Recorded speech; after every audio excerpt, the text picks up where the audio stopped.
l'hôtel de la baie du Tonnerre. Ça a été l'idée de ma mère, ça. Ma mère, comme jeune fille, elle avait travaillé à un hôtel Tadoussac.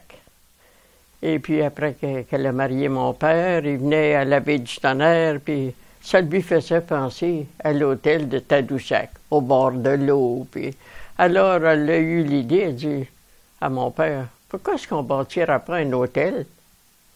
Il n'y a pas d'hôtel par ici. » Ah ben, mon père a trouvé ça une idée fantastique. Là, il était mordu, il n'y avait plus moyen de lui changer les idées.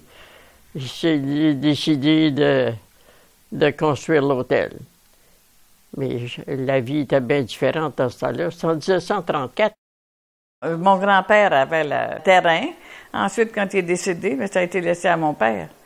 Dans ce temps-là, les fermes valaient beaucoup, mais les terrains de plage valaient rien.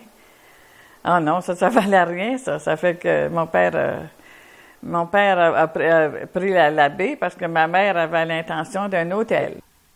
Alors, ils ont construit l'hôtel sur la côte en 1934. Mais l'hôtel était à 92 pieds. 92. J'essaie de penser, les salles de bain il y en avait combien de salles de bain en haut? Bien, il n'y en avait pas beaucoup, parce que dans ce temps-là, les gens allaient prendre leur douche dans le lac avec du savon. Hein. Oui. Oui, ah oui. Il n'y avait pas de douche dans ce temps-là. Non. Il y avait le grand salon où les gens se rencontraient.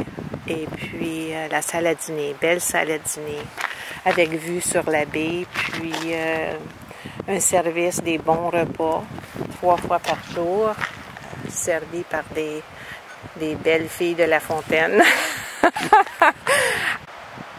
Les beaux pains blancs d'en avant, on a toujours trouvé ça tellement beau. Hein?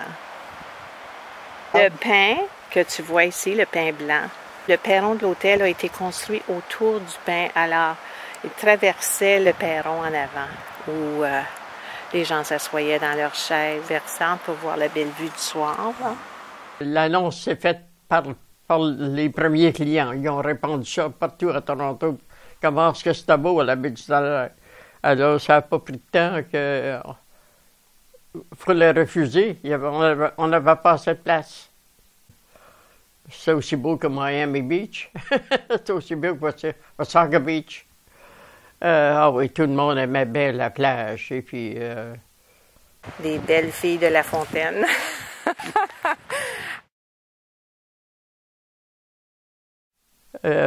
Les premières années, les 2 premières années, je pense, on n'avait même pas d'électricité. C'était des lampes à l'huile. Il fallait laver des tuyaux de lampes tous les jours.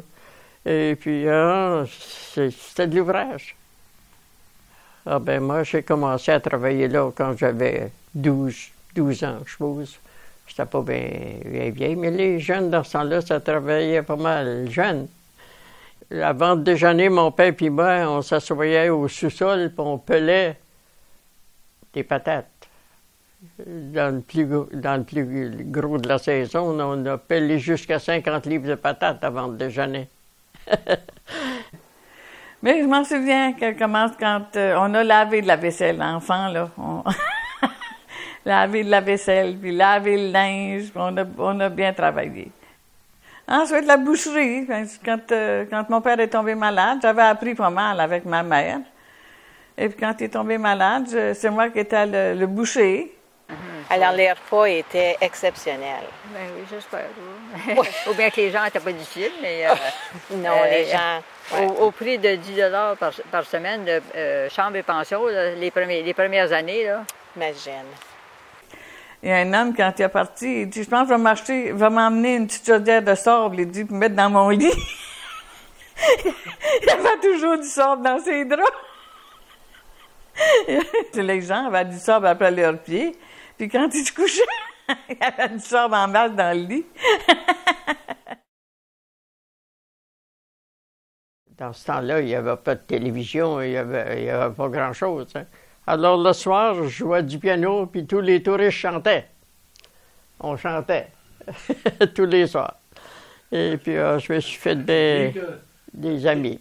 Et puis, une fois par semaine, on faisait un gros bonfire, un feu de camp au bord de l'eau, là. Et puis, tous les touristes allaient là. Puis, tout le monde chantait. Aujourd'hui, ça se fait plus, ça. Il n'y a plus personne qui chante comme ça. C'est le gros fun. Mais je me rappelle que j'avais donc hâte que l'été finisse. J'avais hâte de retourner à l'école. Alors, une expérience de vie, un beau coin, beaux souvenirs pour nous autres qui ont passé nos étés ici.